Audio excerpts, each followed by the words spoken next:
রাতে জাতির উদ্দেশ্যে ভাষণ দেবেন প্রধান উপদেষ্টা। পিআর পদ্ধতিতে নির্বাচন দিতে হবে বলছেন ডক্টর তাহের। ট্রাম্পের অতিরিক্ত শুল্কের হুমকি, যা বলল ভারত। জানাবো পথে পথে কাঁটাতারের বেড়া, 5ই আগস্ট ঢাকার সকাল কেমন ছিল।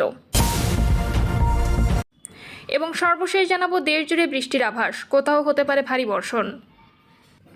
শুনছিলেন সংবাদ শিরোনাম, এবারে বিস্তারিত। রাতে জাতির উদ্দেশ্যে ভাষণ দেবেন প্রধান উপদেষ্টা। জুলাই গণ অভ্যুত্থান দিবস উপলক্ষে মঙ্গলবার রাত 8:20 জাতির উদ্দেশ্যে ভাষণ দেবেন প্রধান উপদেষ্টা professor Mohammad Yunus. Bangladesh television, BTV news ও বাংলাদেশ বেতারে ভাষণটি একযোগে সম্প্রচার করবে। প্রধান উপদেষ্টার প্রেস উইং থেকে তথ্য জানানো হয়েছে। সরকারের একটি গুরুত্বপূর্ণ সূত্র জানিয়েছে, ভাষণে অন্তর্বর্তী সরকারের 1 বছরের কর্মকাণ্ড, জুলাই গণহত্যার বিচারের অগ্রগতি এবং চলমান সংস্কার কার্যক্রমের সারসংক্ষেপ তুলে ধরবেন প্রধান উপদেষ্টা। পাশাপাশি জাতীয় সংসদ নির্বাচন 2026 সালের কোন মাসে অনুষ্ঠিত হবে তা নির্দিষ্ট করে ঘোষণা করতে পারেন তিনি। পিআর পদ্ধতিতে নির্বাচন দিতে হবে বলছেন ডক্টর তাহের। জামায়াত ইসলামী নায়েবে আমির ডক্টর আব্দুল্লাহ মোহাম্মদ তাহের বলেছেন, গতানুগতিক নয়, পিআর পদ্ধতিতে নির্বাচন দিতে হবে বলে। আব্দুল্লাহ মোহাম্মদ তাহের বলেন, পিআর পদ্ধতি ছাড়া বাংলাদেশে নির্বাচন হতে দেওয়া হবে না। যারা পিআর চায় না তারা জনপ্রিয়তা নয়, বরং চাঁদাবাজির অর্থ সন্ত্রাসী বাহিনী দিয়ে নির্বাচন করতে চায় বলে মন্তব্য করেন তিনি বলেন, আওয়ামী লীগ আর দেশে ফিরতে পারবে না। কেউ আবার ফ্যাসিস্ট হতে চাইলে দেশের মানুষ তাদেরও প্রতিহত করবে। স্বাধীনতার সার্বভৌমত্বের উপর যে কোনো ধরনের হুমকি জামায়াত প্রতিহত করবে বলে জানান তিনি।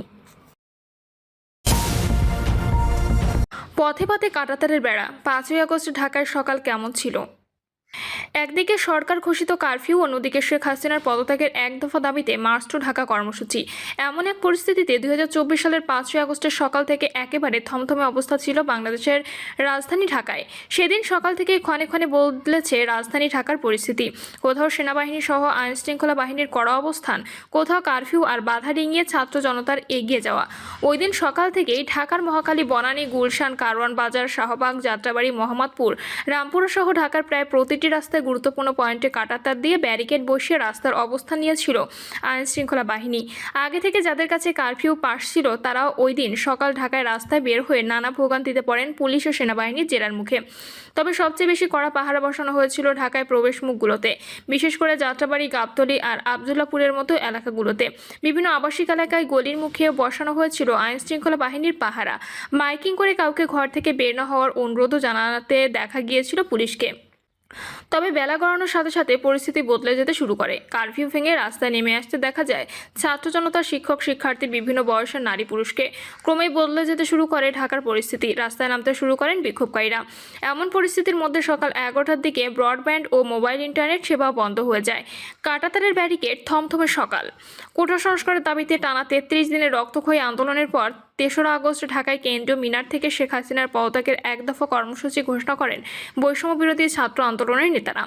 তাদের ঘোষণা ছিল 5ই আগস্ট সোমবার সারা দেশে বিক্ষোভ ও গণ অবস্থান এবং মঙ্গলবার 6ই আগস্ট মার্চ টু ঢাকা কর্মসূচি পালন করবেন তারা।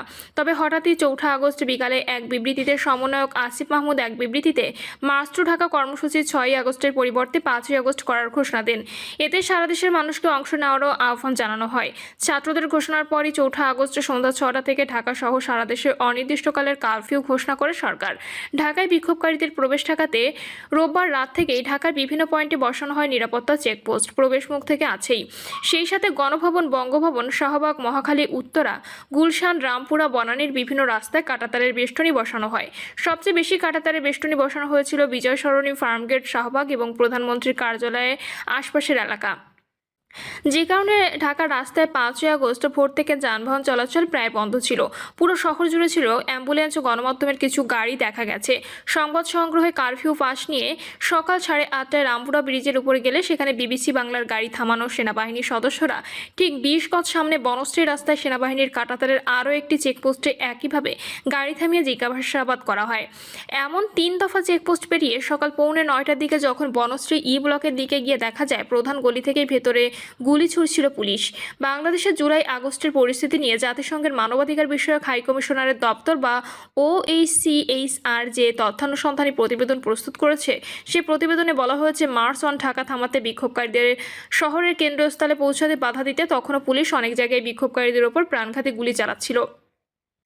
কারফিউ ভেঙে রাস্তায় ছাত্র জনতা। সকাল 10টার পর থেকেই পরিস্থিতি একটু একটু করে বদলে যেতে শুরু করে। কারফিউ ভেঙে রাস্তায় নামতে শুরু করেন তরুণ বয়সীরা, যাদের বেশিরভাগই শিক্ষার্থী। জুলাই আন্দোলনের অন্যতম গুরুত্বপূর্ণ পয়েন্ট ছিল ঢাকার উত্তরা। ঘড়ির কাঁটায় তখন সকাল 11টা। উত্তরার BNS সেন্টারের সামনে অবস্থান নেন বিক্ষোভকারীরা। উত্তরা থেকে বিমানবন্দরে প্রধান সড়কে কয়েক স্তরে ঢাকার উপর কাঁটাতারের ব্যারিকেড বসিয়ে অবস্থান নেয় সেনাবাহিনী। BNS ভবনের পাশের গলি দিয়ে 11টার দিকে মূল রাস্তায় উঠে আসেন বিক্ষোভকারীরা। সেনাবাহিনীর সদস্যরা তাদেরকে থামানোর চেষ্টা করছিলেন। তখন উত্তরার BNS সেন্টার এলাকা থেকে মিছিল নিয়ে গণভবন অভিমুখে যাত্রা শুরু করে ছাত্র জনতা। আশপাশের বিভিন্ন গলি দিয়ে প্রধান সড়কে আসতে শুরু করেন বিক্ষোভকারীরা। কারো হাতে লাঠি, কারো হাতে ছোট লাঠির মাথায় জাতীয় পতাকা। সেনাবাহিনীর সদস্যরা তখন মিছিলটিকে সামনের দিকে না আগাতে অনুরোধ জানাচ্ছিলেন মাইকে, কিন্তু ছাত্ররা সামরিক বাহিনীর নির্দেশ উপেক্ষা করে একটু একটু করে মিছিল নিয়ে সামনে আসতে শুরু করে। মিছিলটিকে থামাতে এক পর্যায়ে ফাঁকা গুলি শুরু করে সেনাবাহিনী। তখন মিছিলের সামনের অংশ রাস্তার উপর বসে অবস্থান নেয়। মাত্র কয়েক মিনিটের ব্যবধানে আবারও মিছিলটির সামনে এগিয়ে যেতে শুরু করে। এক পর্যায়ে সেনাবাহিনীর ব্যারিকেড ভেঙে মিছিলটি যাত্রা শুরু করে গণ অভ্যুত্থান অভিমুখে। দুপুর 11:30টার দিকে উত্তর এলাকায় BBC বাংলার সংবাদদাতারা দেখতে পান লাঠিসোঁটা হাতে ছাত্র জনতার মিছিল একের পর এক সেনাবাহিনী ও আইনশৃঙ্খলা বাহিনীর ব্যারিকেড ভেঙে এগিয়ে যাচ্ছিল সামনে। উত্তরা থেকে গণভবনমুখী দীর্ঘ সেই মিছিলে পথে পথে ছাত্রদের সাথে যোগ দেয় মায়েরা, বিভিন্ন বয়সের নারী পুরুষ। অনেক গৃহবধূ মায়েরা নেমেছিলেন লাঠি হাতে, স্লোগান তুলেছিলেন দফা 1 দাবি 1, শেখ হাসিনার পদত্যাগ। ভোর থেকেই ঢাকায় অন্যান্য জায়গার চেয়ে তুলনামূলক বেশি নিরাপত্তা জোরদার করা হয় ঢাকা বিশ্ববিদ্যালয় এলাকায়। আইনশৃঙ্খলা বাহিনীর কড়া পাহারা থাকার কারণে সকাল 10টা পর্যন্ত অনেকটা শান্ত ছিল শাহবাগ মোড় এলাকা। সকাল 10টার পর কয়েকশো শিক্ষার্থী জড়ো হয়েছিলেন কেন্দ্রীয় শহীদ মিনার এলাকায়। তখন সেখানে ঢাকা আইনশৃঙ্খলা বাহিনীর সদস্যরা তাদেরকে ছত্রভঙ্গ করতে গুলি, টিয়ারশেল ও সাউন্ড গ্রেনেড ছোড়ে। পাশের চানখারফুল এলাকায় পুলিশ ও আওয়ামী লীগ নেতাকর্মীরা আন্দোলনকারীদের উপর চড়াও হয়। সকাল থেকে গুড়ি গুড়ি বৃষ্টি হচ্ছিল। এর মধ্যেই ঢাকা বিশ্ববিদ্যালয় ক্যাম্পাসে বিক্ষোভ র্যালি বের করেন শিক্ষকদের একটি অংশ। সে সময় তাদের সাথে যোগ দেন বেশ কিছু শিক্ষার্থীও। দুপুর 12:30টার দিকে শাহবাগ সংলগ্ন হোটেল ইন্টারকন্টিনেন্টাল উল্টো দিকের গলিতে জড়ো হন শত শত বিক্ষোভকারী। তবে সকালে আইনশৃঙ্খলা বাহিনীর যে কড়াকড়ি অবস্থান ছিল তাই একটু একটু করে বদলাতে শুরু করে দুপুর 1টার দিকে। বেলা 1টার দিকে কয়েকশো শিক্ষার্থী জড়ো হন শাহবাগের মোড়ে। এর কিছুক্ষণ পর ঢাকা বিশ্ববিদ্যালয়ের TSC এলাকা থেকে মিছিল আসতে শুরু করে শাহবাগ মোড়ের দিকে। আগে থেকে সেখানে অবস্থান নেওয়া পুলিশ সদস্যের একটি দল শাহবাগ মোড় ছেড়ে অবস্থান নেন থানার সামনে। আইনশৃঙ্খলা বাহিনীর কড়া অবস্থান সে সময় আর দেখা যায়নি। এরপরই ধীরে ধীরে ঢাকার বিভিন্ন এলাকা থেকে মিছিল নিয়ে আরও অনেকেই জড়ো হতে শুরু করেন শাহবাগ এলাকায়। প্রিয় দর্শক, এই ছিল এখনকার সর্বশেষ সংবাদ। আপডেট সব সংবাদ পেতে চ্যানেলটি সাবস্ক্রাইব করে বেল আইকনটি ক্লিক করে রাখুন।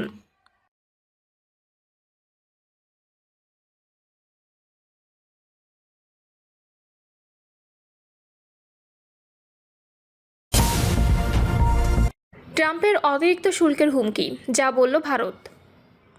বছরের পর বছর ধরে রাশিয়ার কাছ থেকে সস্তায় জ্বালানি তেল কেনায় ভারতের ওপর আরও শুল্ক চাপানো যে হুমকি দিয়েছেন যুক্তরাষ্ট্রের প্রেসিডেন্ট ডোনাল্ড ট্রাম্প। মার্কিন প্রেসিডেন্টের এই হুমকিকে অন্যায্য, অযৌক্তিক বলে জানিয়েছে ভারত। সেই সঙ্গে রাশিয়ার কাছ থেকে তেল ক্রয় অব্যাহত রাখারও ইঙ্গিত দিয়েছে ভারতের পররাষ্ট্র মন্ত্রণালয়।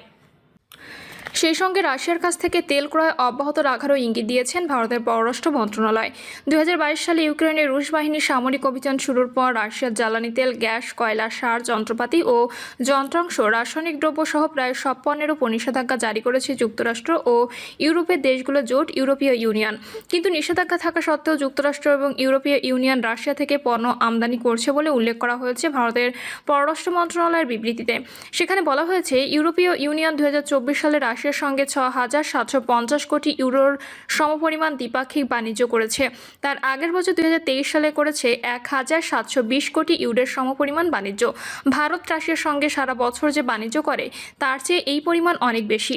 ইউরোপ জ্বালানির পাশাপাশি সার, খনির যন্ত্রপাতি, রাসায়নিক দ্রব্য, লোহা, ইস্পাত, মেশিনারি এবং পরিবহন সংক্রান্ত পণ্যের জন্য রাশিয়ার উপর ব্যাপকভাবে নির্ভরশীল। নিষেধাজ্ঞার পরও এই নির্ভরশীলতা আছে। অন্যদিকে রাশিয়ার বিরুদ্ধে নিষেধাজ্ঞা জারির পরও যুক্তরাষ্ট্র রাশিয়ার কাছ থেকে তার পরমাণু শিল্পের জন্য হেক্সাফ্লোরাইড, বৈদ্যুতিক যানবাহনে ব্যবহারের জন্য পাল্লাডিয়াম, সার ও রাসায়নিক পণ্য আমদানি করেছে, যেখানে যুক্তরাষ্ট্র নিজের রাশিয়ার সঙ্গে বাণিজ্যে লিপ্ত। সেখানে ভারতের উপর এহেন আক্রমণ অন্যায্য অযৌক্তিক। তাছাড়া রাশিয়া ইউক্রেন যুদ্ধ যখন শুরু হয়েছিল সে সময় জ্বালানির বাজার স্থিতিশীল রাখতে ভারতকে রাশিয়ার কাছ থেকে তেল কিনতে উৎসাহ দিয়েছিল যুক্তরাষ্ট্র। অভ্যন্তরীণ বাজারে জ্বালানি তেলের দাম স্থিতিশীল রাখা এবং জনগণকে ন্যায্য মূল্যে তেল সরবরাহ করাকে ভারত তার জাতীয় শর্ত হিসেবে বিবেচনা করে এবং এই শর্ত রক্ষায় যাবতীয় পদক্ষেপ ভারত গ্রহণ করবে বলা হয়েছে ভারতের পররাষ্ট্র মন্ত্রণালয়ের বিবৃতিতে।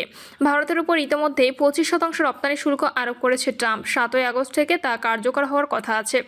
গতকাল রাতে নিজের সামাজিক যোগাযোগ মাধ্যম ট্রুথ সোশ্যালে পোস্ট করা এক বার্তায় রাশিয়া ইউক্রেন যুদ্ধের জন্য ভারতকে দায়ী করে দেশটির উপর আরও বেশি শুল্ক আরোপের হুমকি দেন তিনি। ট্রুথ সোশ্যালে ট্রাম্প লেখেন, রাশিয়া চাপিয়ে দেওয়া যুদ্ধে ইউক্রেনে কত মানুষ নিহত হচ্ছেন সে বিষয়টি আমলে না নিয়ে রাশিয়ার কাছ থেকে তেল কিনেই যাচ্ছে ভারত। এই কারণে তিনি ভারতের পণ্যের উপর উল্লেখযোগ্যভাবে শুল্কের পরিমাণ আরও বাড়াবেন। ট্রাম্পের এই পোস্টে দেওয়ার কয়েক ঘন্টার মধ্যে এই ইস্যুতে বিবৃতি দেয় ভারতের পররাষ্ট্র মন্ত্রণালয়।